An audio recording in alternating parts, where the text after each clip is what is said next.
جو ایک ہندوستان سے چلتا ہوا طبیب پہنچا علی کی بزم میں. ہندوستان سے چلتا ہوا علی کی بزم میں ایک طبیب پہنچ گیا. طبیب، اور اس نے کہا اچھا کوئی بیٹھا ہوا بڑے علم کا اعلان کر رہا ہے. اس نے کہا یہ تو نبی کا وارث کہتا ہے اپنے کو، اس کے پاس قرآن کا علم ہوگا، شریعت کا علم ہوگا، اسلام کا علم ہوگا. بس وہ سمجھ رہا ہے یہ ملاؤں کی طرح کا کوئی ملا بیٹھا ہوا. آج تک لوگوں کو ملا اور مولا میں فرق پتہ نہیں چلا. اس نے سوالات پوچھے اور علی نے اس سے پلٹ کے سوال پوچھے. وہ تخلیق انسانی، امراض، بیماریاں، ان کا علاج، ان پر بات کر رہا. اور علی کے اور جو وارث علم رسول تھے وہ ان امور کو بتا رہے تھے کہ جو امور قرآن نے مفصل بیان نہیں کیے. بیٹھا ہوا میرا چھٹا امام اپنی مسند پہ تشریف فرمائے، آ گیا وہ طبیب ہندی، اس کو بڑے اپنی جراحت پر ناز، آ کے پوچھ رہا ہے یہ مولا نے کہا اچھا یہ بتاؤ اعضائے جسمانی کے ماہر ہو، علم الابدان کے ماہر ہو، ایک ایک جز کے بارے میں، ایک ایک عضو کے بارے میں جانتے ہو؟ کہا سب جانتا ہوں. دیکھیے بچوں کے لیے عرض کر رہا ہوں، بزرگ مجھ سے بہتر جانتے ہیں، لیکن میں نے آیت سے روایت کو ملایا. سورہ مومن، سورہ حج کی آیت آپ کے حوالے کر دی کہ ہم نے نطفہ بنایا، علقہ بنایا، مضغہ بنایا اور یہ سب چیزیں. اب اس کی تفصیل. کہا اچھا ہم تم سے سوال پوچھتے ہیں، یہ بتاؤ علم الابدان کے ماہر ہو، یہ بتاؤ یہ سر پہ بال کیوں ہیں، جانتے ہو؟ اس نے کہا نہیں جانتا. اچھا یہ کھوپڑی جو ہے یہ 4 حصوں میں تقسیم کیوں ہے، یہ پوری مسطح ایک جیسی کیوں نہیں؟ کہا نہیں جانتا.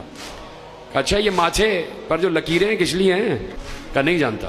کہا یہ بھویں کس لیے ہیں؟ کہا نہیں جانتا. کہا یہ جو آنکھیں ہیں نا یہ بادامی شکل کی کیوں ہیں، چوکور کیوں نہیں ہے؟ کہا نہیں جانتا. کہا یہ ناک ستواں کیوں ہے، اس کے سوراخ نیچے کیوں ہیں، اوپر کیوں نہیں ہے نا، معصوم کے جملے. کہا نہیں جانتا. کہا اچھا یہ بتاؤ یہ داڑھی جو ہے یہ کیوں نکالی گئی ہے؟ کہا نہیں جانتا. کہا یہ آگے کے دانت نوکیلے ہیں، یہ پیچھے کے داڑھ جو ہیں یہ چپٹے کیوں ہیں؟ کہا نہیں جانتا. کہا یہ بیچ میں مسوڑے کیوں ہیں؟ کہا نہیں جانتا. کہا نہیں جانتا. کہا اچھا بتاؤ کہ جسم کے اکثر اعضاء پر بال ہیں، یہ جو ہتھیلی پر بال کیوں نہیں ہے، یہ تمہارے گھٹنے جو ہیں یہ پیچھے کی طرف آگے کی طرف کیوں مڑتے، پیچھے کی طرف کیوں نہیں مڑتے؟ کہا نہیں جانتا. کہا کہ اب کیا جاننا چاہتے ہو؟ اب بیٹھا. اب تک جو غرور تھا وہ پانی ہو گیا. کہا سنو، اللہ نے سر پر یہ جو بال رکھے ہیں نا، ان بالوں کی جڑوں میں سوراخ ہے، اور بال رکھے اس لیے تاکہ یہ سوراخ مسام کی شکل میں ہو اور دماغ میں جو کچھ آبخارات ہوتے ہیں وہ ان سے باہر چلے جائیں. اگر یہ آبخارات دماغ میں جمع رہیں گے تو دماغ میں فساد کا باعث بن جائیں گے.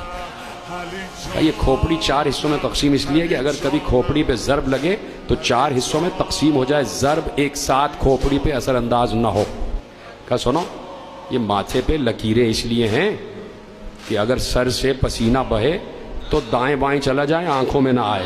کہا دیکھو یہ بھویں اللہ نے اس لیے بنائی ہیں تاکہ سورج کی شعاع تمہیں تنگ نہ کرے، براہ راست آنکھوں میں نہ جائے. اس نے کہا کیا مطلب؟ کہا کبھی دیکھتے ہو نا سورج سامنے ہو تو یوں کر کے دیکھتے ہو؟ معصوم نے اشارہ کیا.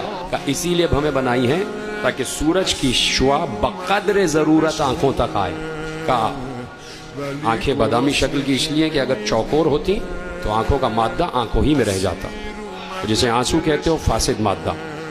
کہا یہ ناک کے سوراخ نیچے اس لیے کہ اگر سوراخ اوپر ہوتے تو نہ خوشبو کا احساس ہوتا نہ بدبو کا احساس ہوتا، اس لیے کہ جو دھواں ہوتا ہے، جو لطیف شے ہوتی ہے وہ اوپر کی طرف جاتی ہے. کہا کہ یہ جو دانت ہے نا آگے کے نوکیلے اس لیے تاکہ غذا توڑنے میں آسانی، پیچھے کے داڑھ چپٹے اس لیے تاکہ چبانے میں آسانی. اور کہا یہ مسوڑے کس لیے؟ مسوڑے اس لیے ہیں، تم نے کبھی کوئی عمارت تعمیر ہوتے دیکھی ہے؟ جب اینٹ سے اینٹ کو ملایا جاتا ہے بیچ میں گارا رکھا جاتا ہے تاکہ اینٹ مضبوط ہو جائے. کہا مسوڑے اس لیے تاکہ دونوں داڑھ آپس میں مضبوطی سے جمے رہیں. کہا سنو یہ داڑھی اس لیے دی ہے تاکہ عورت اور مرد میں فرق سلامت رہے. کہا سنو یہ ہاتھ میں بال اس لیے نہیں ہے تاکہ چیزوں کو محسوس کرنے میں آسانی. پاؤں پیچھے کی طرف اس لیے نہیں مڑ رہے کہ اگر آگے کی طرف مڑتے، پیچھے کی طرف مڑتے تو تمہیں چلنے میں دشواری ہوتی. ایک ایک چیز کے بارے میں، جس چیز کو اللہ نے اختصاراً بیان کیا، معصوم نے تفصیلاً بیان کیا.